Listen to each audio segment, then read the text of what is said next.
CAA लागू होने के बाद से लगातार बवाल हो रहा है। एक तरफ पॉलिटिकल वॉर चल रहा है, दूसरी तरफ सड़क पर सीएए के समर्थन और विरोधी भिड़ रहे हैं। पॉलिटिकल वॉर में आज अमित शाह कूद गए। सीएए पर उन्होंने विपक्ष के एक एक आरोप का पॉइंट वाइज जवाब दिया।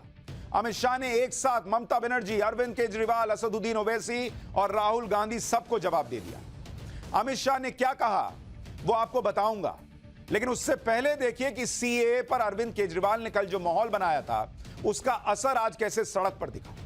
अरविंद केजरीवाल जिन लोगों को कल पाकिस्तानी बताकर उनका अपमान कर रहे थे, जिन हिंदुओं को, सिखों को, जैनियों को पाकिस्तानी बता रहे थे, वो प्रताड़ित शरणार्थी आज सड़क पर उतरा और अरविंद केजरीवाल के खिलाफ जबरदस्त प्रदर्शन किया। ये लोग 2 दिन पहले तक सीएए लागू होने का जश्न मना रहे थे, लेकिन आज ये लोग गुस्से में दिखे। इन शरणार्थियों ने अरविंद केजरीवाल के खिलाफ नारेबाजी की, केजरीवाल से माफी मांगने के लिए कहा। केजरीवाल की भाषा में कहूं तो ये लोग पाकिस्तानी हैं, तो ये पाकिस्तानी शीश महल तक जाना चाह रहे थे केजरीवाल जी से कहने की माफी मांगो।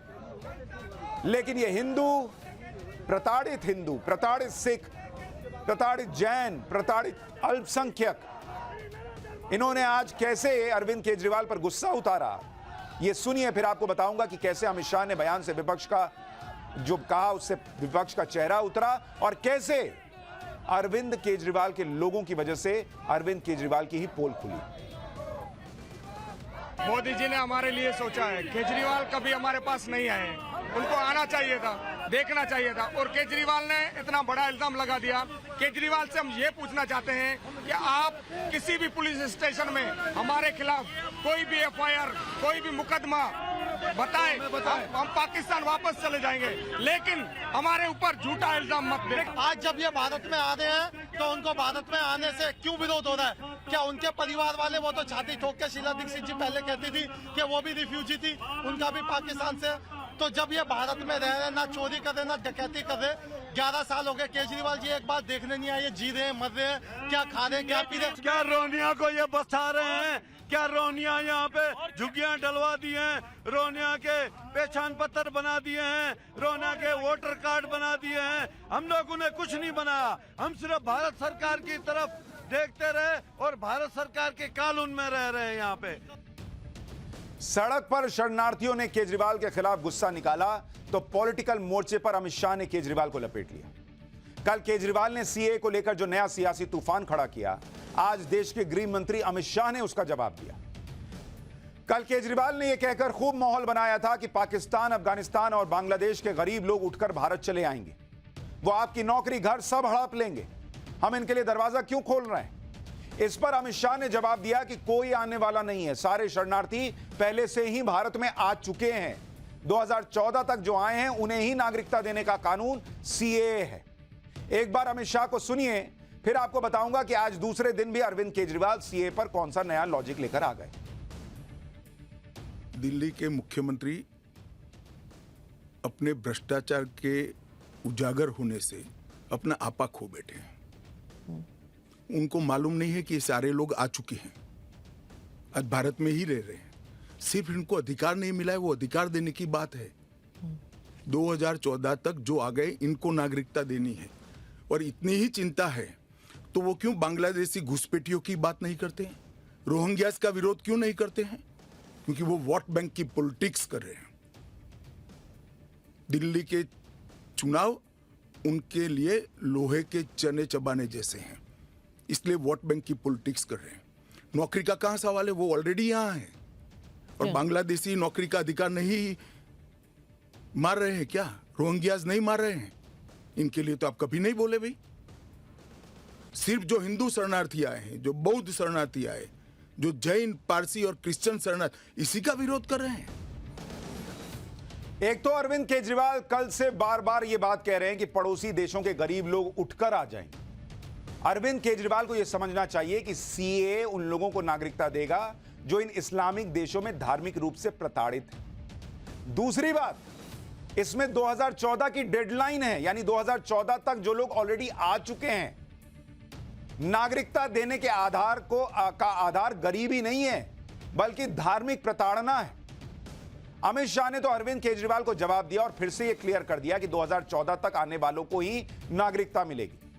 अब अमित शाह के इस जवाब से तो अरविंद केजरीवाल के पूरे एजेंडे की ही हवा निकल गई, क्योंकि अरविंद केजरीवाल तो कल ये माहौल बना रहे थे कि शरणार्थी आ जाएंगे, लोगों की नौकरी खा जाएंगे, उन्हें कहां बसाएंगे। लेकिन अमित शाह ने कह दिया कि भाई कोई आने वाला नहीं है। जो अभी आ चुके हैं और कितने आए हैं मैं अभी आपको बताऊंगा। अरविंद केजरीवाल कह रहे हैं ना कि 2-2.5 करोड़, मैं आपको बताऊंगा कि कितने लोग आए हैं जिनको नागरिकता मिलने की बात है। आप माथा पीट लीजिएगा सुनकर अगर वो डेटा अभी आपको बताऊंगा। लेकिन अब जब अरविंद केजरीवाल को अपना पॉइंट उल्टा पड़ता दिखा तो वो फिर से प्रेस कॉन्फ्रेंस करने आए और उन्होंने नए सवाल खड़े कर दिए। अरविंद केजरीवाल ने अमित शाह से सवाल किया कि आप 2014 तक वालों की बात कर रहे हो, उसके बाद 2019 तक वालों की बात करोगे, उसके बाद इस डेट को बढ़ाकर 2024 कर दोगे।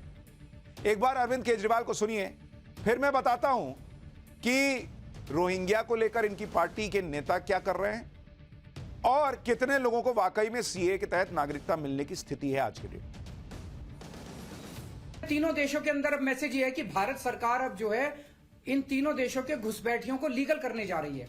तो ये 2014, आज आप 2014 वालों की बात कर रहे हो, कल आप 2019 के पहले वालों की बात करोगे, फिर ये डेट एक्सटेंड करके 2024 कर दोगे, क्योंकि घुसपैठिए तो आ ही रहे हैं।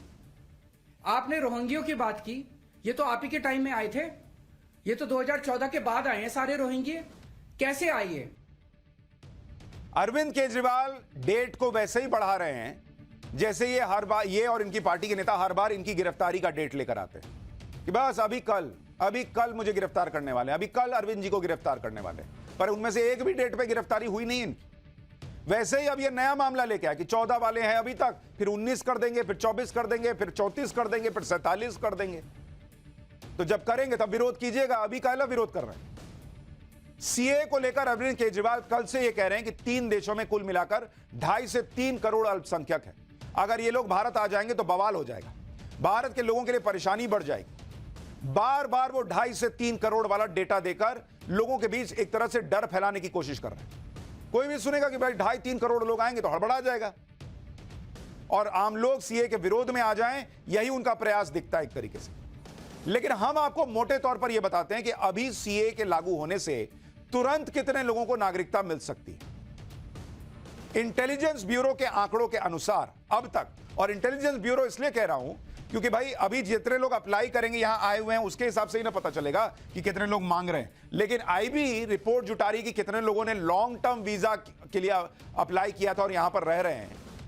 तो आईबी के मुताबिक जो लॉन्ग टर्म वीजा है, लॉन्ग टर्म वीजा लेकर जो लोग भारत में हैं और ऐसे कुल अल्पसंख्यक कितने हैं, अल्पसंख्यक जो यहां पर लॉन्ग टर्म वीजा लेकर रह रहे हैं, इनकी संख्या सुनिए। अभी माथा आपका घनघना जाएगा कि कहां केजरीवाल 2-2.5 करोड़ कह रहे थे और संख्या कितनी है, 31,313 लोग हैं बॉस, 31,313।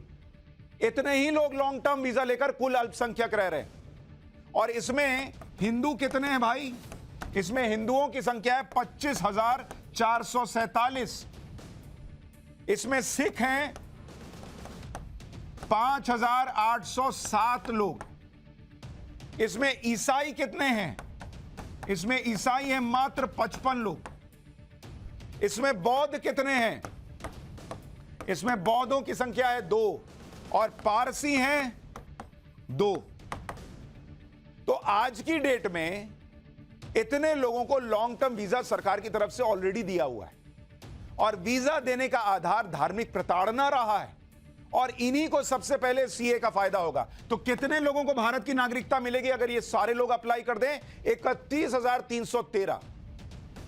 अब कोई अरविंद केजरीवाल से पूछे कि सर ये 2.5-3 करोड़ का डेटा कहां से लाए हैं जब कट ऑफ 2014 है, तो यानी जिन्हें नागरिकता मिलेगी उनकी संख्या करोड़ों में हो सकती है, जैसा केजरीवाल दावा कर रहे हैं वैसा तो आंकड़ों से नहीं दिख रहा।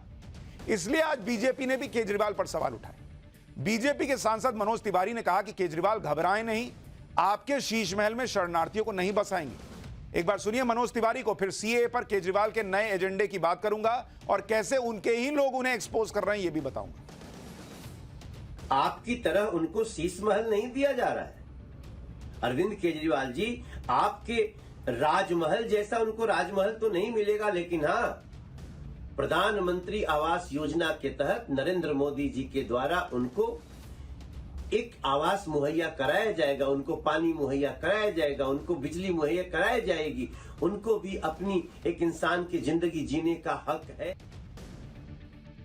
सीए के विरोध में अरविंद केजरीवाल का एक तर्क यह भी है कि पाकिस्तान, अफगानिस्तान या बांग्लादेश से आने वाले शरणार्थियों की वजह से देश में अपराध बढ़ जाएंगे, कानून व्यवस्था बिगड़ जाएगी, दंगे भड़क जाएंगे, चोरियां, डकैतियां, बलात्कार बढ़ जाएंगे। केजरीवाल के मुताबिक ये शरणार्थी आपके ही घर के बाहर झुग्गी डालकर रहेंगे तो क्या आप सुरक्षित महसूस करेंगे? देश की सुरक्षा का क्या होगा?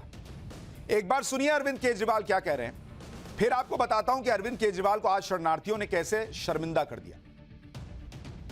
आजादी के बाद 1947 में जितना बड़ा माइग्रेशन हुआ था उससे कहीं ज्यादा बड़ा माइग्रेशन इस एक सीए के कानून से होने जा रहा है। देश के लोगों से अगर आपके घर के पास पाकिस्तानी आके झुग्गी लगा के बैठ गए, आप पसंद करोगे? कितने लोग पसंद करेंगे?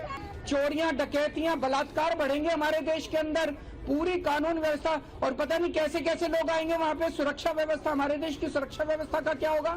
कनाडा ने भी ये किया था, कनाडा ने जो आया उसको दे दी नागरिकता। आज देखो कनाडा का क्या हाल हो रहा है। 11 लाख लोग हमारे देश के व्यापारी, उद्योगपति पिछले 10 साल में देश छोड़ के चले गए। क्यों? क्योंकि वो बीजेपी के अत्याचार और बीजेपी की नीतियों से तंग आ गए।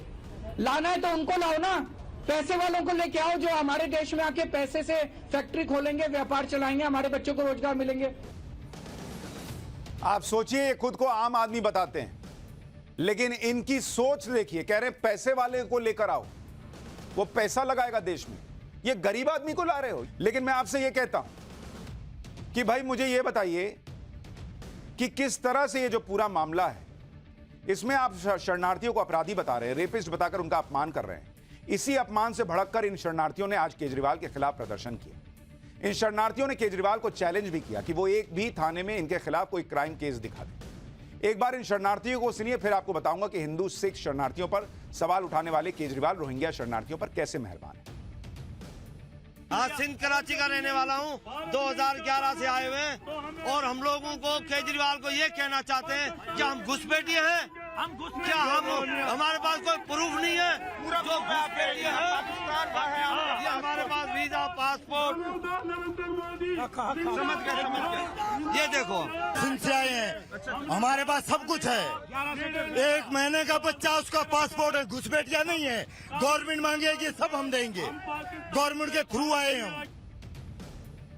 अरविंद केजरीवाल जो अपराध बढ़ने का तर्क दे रहे हैं, तो उन्हें यह समझना चाहिए कि पहली बात, अगर कोई झुग्गी डालकर रह भी रहा है तो जरूरी नहीं कि झुग्गी डालने वाला अपराधी ही है। और दूसरी बात, अरविंद केजरीवाल को यह समझना चाहिए कि जिन्हें नागरिकता दे रहे हैं सीए के तहत, वो तो 2014 से पहले से देश में, यानी सालों से वो यही हैं। तो क्या उनके पास कोई आंकड़ा है कि दिल्ली में अपराध की वजह यही शरणार्थी हैं? अरविंद केजरीवाल कल से ये माहौल बना रहे हैं कि सीए के तहत इतने शरणार्थी आ जाएंगे कि आपकी नौकरी, राशन, घर सब खतरे में आ जाएगा। जबकि अरविंद केजरीवाल की सरकार खुद रोहिंग्याज को इतनी मेहरबान थी कि उन्हें राशन बांट रही थी। कोरोना के दौरान आम आदमी पार्टी की सरकार ने दिल्ली हाईकोर्ट में बताया था कि उनसे लॉकडाउन के दौरान पर्याप्त मात्रा में रोहिंग्या परिवारों को राशन दिया था। दिल्ली में रोहिंग्या के 3 कैंप में यह राशन बांटा गया। कोर्ट को बताया गया कि जहां रोहिंग्या परिवार बसे हैं, उनके पास ही 4 हंगर सेंटर चला रहे हैं। तब तो अरविंद केजरीवाल से किसी ने नहीं कहा कि क्यों हमारा राशन रोहिंग्या परिवारों को बांट दिया, वो भी कोरोना काल में। दिल्ली में केजरीवाल सरकार के अंडर में रोहिंग्या बस्तियों का क्या हाल है, उन्हें क्या सुविधा मिल रही है, इस पर हमने ग्राउंड रिपोर्ट भी की। दिल्ली के कालिंदी कुंज की यमुना खादर में रोहिंग्या बस्ती है। वहां 56 परिवार रहते हैं और करीब 230 लोग बसे हुए हैं। इन लोगों के पास बिजली की सुविधा है, पानी भी मिल रहा है और इनके बच्चे स्कूल भी जाते हैं। इस पर तो अरविंद केजरीवाल कभी नहीं कहते कि इन्हें क्यों बिजली मिल रही है, आपकी बिजली इनको जा रही है क्या? इनके बच्चे स्कूल जा रहे हैं, आपके बच्चों का एडमिशन जो है वो खतरे में पड़ जाएगा। हमने यहां बसे लोगों से बात की तो बहुत लोग बात करने को तैयार नहीं है। जिन चुनिंदा लोगों ने बात की उन्हें सुनिए, फिर आपको बताऊंगा कि रोहिंग्या पर किसने केजरीवाल को चैलेंज कर दिया है।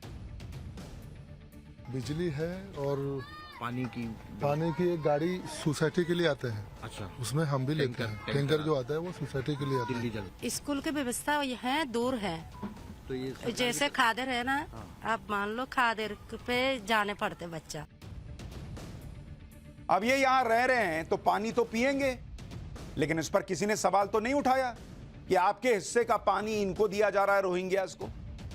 इनके बच्चे स्कूल जा रहे हैं, किसी ने यह तो नहीं कहा कि इनके बच्चे आपके बच्चों की जगह स्कूल जा रहे हैं, आपके बच्चों की जगह ले रहे हैं। अरविंद केजरीवाल को हिंदू और सिख शरणार्थी देश के लिए खतरा दिख रहे हैं, लेकिन रोहिंग्या मुसलमानों पर वो मेहरबान दिखते हैं। इसी पर बीजेपी ने आरोप लगाया कि केजरीवाल को इन रोहिंग्या मुसलमानों में अपना वोट बैंक दिखता है। बीजेपी के नेता मनजिंदर सिरसा ने सीएम केजरीवाल को चैलेंज करते हुए कहा कि वो रोहिंग्या मुसलमानों पर उसी भाषा में बोलकर दिखाएं जैसे वो हिंदू और सिख शरणार्थियों के बारे में कह रहे हैं। सुनिए एक बार उनको। अरविंद केजरीवाल जी, आप एक विशेष वर्ग की वोट लेने के लिए किस कदर नीचे गिर गए हैं। अगर आप में हिम्मत है, अगर आप देश के लिए सच बोल रहे हैं, आपके अंदर पीड़ा है, तो बोलकर दिखाइए कि रोहिंग्या मुसलमान जो यहाँ पर आए हैं उनको घर देश से बाहर निकालो, हमारी बच्चियों के लिए खतरा है। कहकर दिखाइए, कहकर दिखाइए कि बांग्लादेशी घुसपैठिए जो हमारे मुल्क में घुस आए हैं उनको बाहर निकालिए, हमारी बच्चियों के लिए खतरा बने पड़े हैं, वो हमारी बच्चियों के लिए रोज खतरा बने पड़े हैं। कह के दिखाइए। आप कनाडा की बात कर रहे थे, कह के दिखाइए कि कनाडा के अंदर जो सीरिया से लोग गए हैं, इंग्लैंड के अंदर जो इराक और सीरिया से लोग गए हैं, उन लोगों ने हालात वहां के इतने बिगाड़ दिए हैं कि वहां की इमिग्रेशन बंद करनी पड़ी है। बोलिए ये सच। आप ये इसलिए नहीं बोलते क्योंकि आप एक विशेष वर्ग की वोट लेने के लिए आज हिंदुओं को और सिखों को कटघरे में खड़ा कर रहे हैं, आप हमें बदनाम कर रहे हैं। पाकिस्तान, अफगानिस्तान और बांग्लादेश से आने वाले लोगों में बड़ी संख्या में सिख समुदाय के लोग भी हैं। दिल्ली और पंजाब में अगर केजरीवाल की सरकार है तो उसमें सिख समुदाय की भी बड़ी भूमिका है। लेकिन आज वही केजरीवाल बाहर से आने वाले सिखों को पाकिस्तानी कह रहे हैं और न जाने क्या क्या कह रहे हैं।